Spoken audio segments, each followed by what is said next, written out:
Live from WSLS, this is 10 News at 6, working for you. A domestic dispute called results in police shooting and killing a Roanoke County man late Friday night. One of those, oh God moments. It's really heartbreaking to see all that happen. The eyewitness accounts from neighbors as those shots were fired, plus a special send-off where hundreds of Virginia soldiers are headed and why it is a historic deployment. And righting wrongs here in Southwest Virginia, how a new dedication in Bluefield is honoring the lives of forgotten African Americans. Good Saturday evening. Thanks for your company here at 6. I'm McKinley Struther. A Roanoke County man was shot and killed by police Friday night following a domestic dispute call. This is according to authorities. We first brought this to you as breaking news last night on 10 News at 11. And today, neighbors told 10 News reporter Alexis Davila it was an unimaginable scene, and they are ready to support the victim's family in any way. Calling it a surreal sight, Bria Unault never thought she would see her longtime neighbor get shot to death by police. One of those, oh God moments of, especially since you knew the person. Roanoke County police say they received a call Friday night about a domestic dispute involving a man with a weapon. Brandon Unault watched when officers piled up on Lantern Street and grabbed their weapons. In this witness footage provided to 10 News, you can hear neighbors gasp after hearing 2 gunshots. And right after you hear the shots, I know me and anybody else who was around that area that was watching what was going on, it was like a very awkward silence for 3 or 4 seconds. Everybody was kind of in disbelief that this had just happened right here in front of us. Police killed 52-year-old Sean Smith after they say he was non-compliant and unexpectedly left the home and engaged with an officer. Bria says Smith was a kind, quiet man and would wave once in a while. He wasn't really the type of person to cause an issue to where we would have expected something like this. If he was outside, he'd chat with you, or he'd talk about his boat or about riding motorcycles or any of his hobbies, and it's really heartbreaking to see all that happen. As the neighborhood mourns, the Unault say they are ready to support the Smith family. As a North Lakes neighborhood, that's what we're going to give them, is that support and things that they need. In Roanoke County, Alexis Davila, 10 News, working for you. The officer who shot Smith was not injured and was placed on administrative leave as the investigation continues. Meanwhile, a Gretna man tried to attack his wife with a knife, according to police, and tonight he is dead. We're told this happened at a house on Commonwealth Circle and Forest near Jefferson Forest Manor. Deputies got a call Friday night with a woman saying Daniel Eads had forced his way into his estranged wife's home armed with a knife. They say a male friend of that woman grabbed a gun and shot Eads several times. We learned just an hour ago a man remains in critical condition following Friday night's shooting at a North Carolina shopping mall. We first brought this to you yesterday on 10 News at 5 as breaking news. This mall was packed with shoppers on the day after Thanksgiving, Black Friday. The shooting also wounded a 10-year-old child and another man. Both have minor injuries. Police say no charges have been filed as of this morning. We're told this mall reopened according to a local newspaper. The United States and other European countries are working to ban flights from southern Africa after the discovery of a new COVID-19 variant. 2 cases of the Omicron variant have been confirmed in the United Kingdom, and health experts warn it could already be in the United States. Health officials say it will likely be a few weeks before they can determine how much of a threat this new strain could pose. Assume something that might be worse than it is, but better that than underestimating. So you don't want people to panic, but you want to know that we're doing everything we can to stay ahead of this. Health experts are once again stressing getting your vaccine and booster shot. Those are going to be the best ways to fight this virus, they say. Let's now turn to your forecast, and we can expect yet another chilly night. It was certainly cold last night. And Delaney, I'm going to tell you, I said it yesterday, I said it Thursday, I like the 60s. When are they coming back? We have the 60s returning later this week, so some good news. But until then, we are going to stay a little bit chillier. Tonight, not as cold as last night, but still cold out there as many of us return to the 30s. In fact, you're already at 37 degrees as we get a live look to our sky cam over in Blacksburg. Winds have been breezy throughout the day. Nothing too dramatic, certainly nothing like what we dealt with yesterday.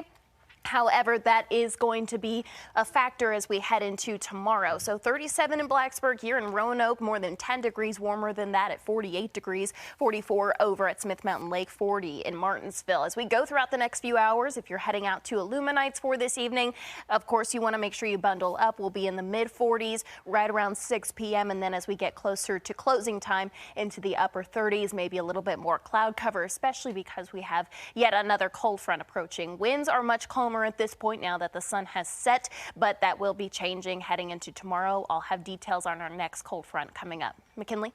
All right, Delaney, we'll stick around for that. Hugging their families one last time, hundreds of Virginia National Guard soldiers were sent off today to the Horn of Africa.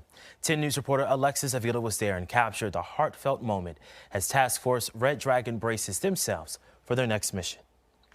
Gathering at the National D-Day Memorial, more than 800 soldiers stood tall as they received a blessing for their deployment. They will endure the heat in the Horn of Africa for potentially a year. Governor Ralph Northam wished the soldiers well, as this is one of the Guard's largest deployments since World War II. To deploy away from your family and your place of employment is a lot to ask. And so, as I told them today, the first thing is to take care of each other. Stephanie Ashwell says her grandfather's name is on the memorial, and she plans to continue his legacy in her first deployment. I get to be that voice for him, even though he doesn't have a voice anymore. He is my person that keeps me motivated. Jonathan Hannums will also be packing up his belongings for the first time as he struggles to say goodbye to his parents and new wife. It sucks to leave, but my dad's deployed before. He understands it, so he's kind of keeping everyone together here. As a veteran, Peter Hannums knows how stressful a mission can be and is encouraging the family to remain calm. You don't want to bring any, issues you have at home, whatever they are, to him, because he's got a job to do. The task force commander will miss a few milestones, but was thrilled to celebrate Christmas early with his family.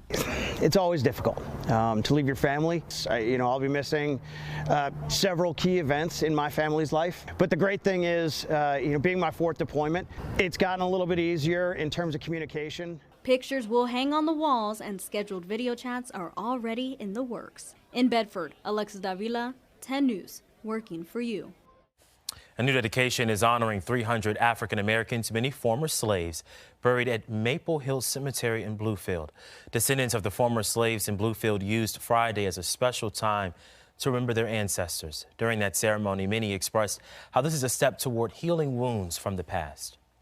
There's a certain amount of joy that I'm sharing because the words that would have been maybe on paper, but not on a sign for people to see.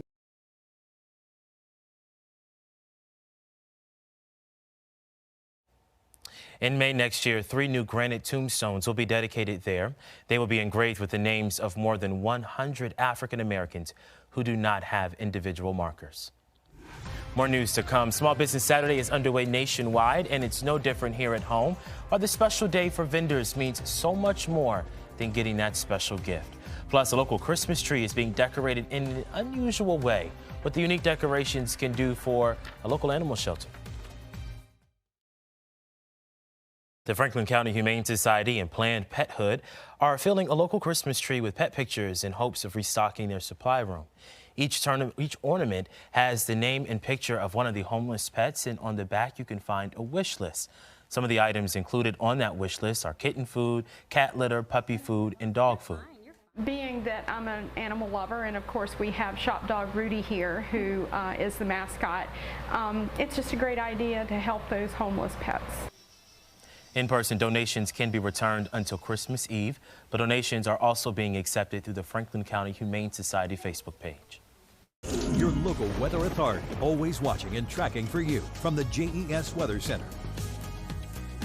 Conditions today much calmer than yesterday. Of course, winds still breezy at times. However, nothing like what we dealt with yesterday, and temperatures certainly running warmer for us, seeing some lower 50s out there just a few hours ago. Satellite and radar showing some snow showers. Those are going to be focused towards our higher elevations for this evening. The rest of us staying dry and staying pretty quiet. Our temperatures are ranging from the 30s to the 40s at this point. Our cooler spot back towards Lewisburg now at 36 degrees. 40s, but here in Roanoke, still on the warmer side, at least considering the rest of our region at 48 degrees, 40 currently in Lexington. If you're heading out for this evening, things are going to be staying quiet for us. The one thing you may notice are a little bit of a breezy wind, but also some increase in cloud cover. Temperatures by 9 p.m. are going to be into the upper 30s for us here in Roanoke. So yes, we are returning to the 30s, but we're not dealing with the 20s like we did this morning. So a little bit of improvements, but still cold out there. 34 for Blacksburg along with Floyd. You head towards Bedford into the mid 30s, holding on to temperatures just below freezing for areas like Danville along with Martinsville. Tomorrow we do have our next cold front moving through. That's going to bring in some gusty winds once again. Still not as strong as what we saw yesterday, but those wind gusts could be 25 to maybe even 30 miles per hour in certain areas, especially if you live west of the Parkway, which is where we typically see our stronger wind gusts. So if you do have any decorating you want to do for tomorrow, you need to keep that in mind if you're making those plans. We will see our temperatures in the mid to upper 50s by noon, mid 50s by 3, and then as we head towards the evening hours, our temperatures are going to be dropping a little bit faster, especially as that cold front moves throughout the region. That's going to bring us that cooler air from the north. So for tomorrow afternoon, it is going to be a little bit warmer. Actually, we are going to see our temperatures very seasonal for this time of year. We won't notice the effects of that cold front when it comes to our temperatures until Monday. And we'll take a look at that here in just a moment, but that cold front pushes off pretty quickly as we go throughout the day tomorrow. We could see a little bit more cloud cover, that mixture throughout the day. Heading into Monday, though, we will be much cooler. The good news, we'll have high pressure just off to our west at that point. That's going to bring us some more sunshine once again. So 3-day zone forecast. We are warmer for tomorrow. Monday is going to be our coolest day here over the next 7 days. So 42 for the Highlands along with the New River Valley, back towards south side, lower 50s. Lynchburg area 7-day forecast has us in the upper 40s, but notice that even by Thursday, we are returning to the upper 60s. So if you don't like these cooler temperatures that we are experiencing for, say, yesterday or even into Monday, we have significant improvement heading towards Thursday. Although complaining about the weather is one of my favorite things to do. Okay. Because, you know, it's cold outside, we complain. It's hot outside, we complain. Yes. But we really can't complain about that. No, I mean, get past Monday if you don't like those cooler temperatures, and then we are right back into the 50s and 60s. All right. Thank you so much. All right, the Maroon Tide and the Fightin' Blues do battle for a region title this afternoon, and the cup runneth over with scores, but who's getting the better of it? We'll get you caught up from Charlottesville. Sports is next. And now, the Freedom First Sports Desk with John Appicello. All right, the 3-seed Perry McClure at the 1-seed Galax Maroon Tide. Both of these teams love to play defense, and we got a handful of it this afternoon. Turnover on the opening kickoff, but the Blues get it right back. Jalen Mitchell has it covered, the pick in the end zone to end the threat. But no luck on offense for the Fightin' Blues. Meantime, Galax gets their O cranked up behind Javante Reeves, gets to the edge, and then pick his way through. 7-0 Galax in the first quarter. We'll move to the second quarter, another time-consuming drive. It's Ian Ashworth rolling and finding Aiden White. He is in, ball is loose, but covered up by the Maroon Tide just in case. 14-0 Galax at the half. Second half, all defense. Senior Jacob Bartley right here, the pick for Perry McClure to keep this thing within 2 scores, but that's where it stayed. Galax has advanced 14-0. Here is your Class 1 bracket. It is Essex at Riverheads, and Galax will travel to Holston in the state semifinals. And in Class 2, to clear some things up that were still pending last night, Nottoway and Central Wise and Appomattox will travel, most importantly Appomattox, traveling to Graham. Graham will host next Saturday. A couple of women's basketball scores for you. Radford edges UNC Wilmington. Virginia Tech is a winner. They're in San Juan, by the way. It's got to be beautiful down there. News and notes for you. The ACC title game is Wake Forest crushing Boston College today, so they'll move on and get Pitt. Joel Embiid returning after 9 games for Philly.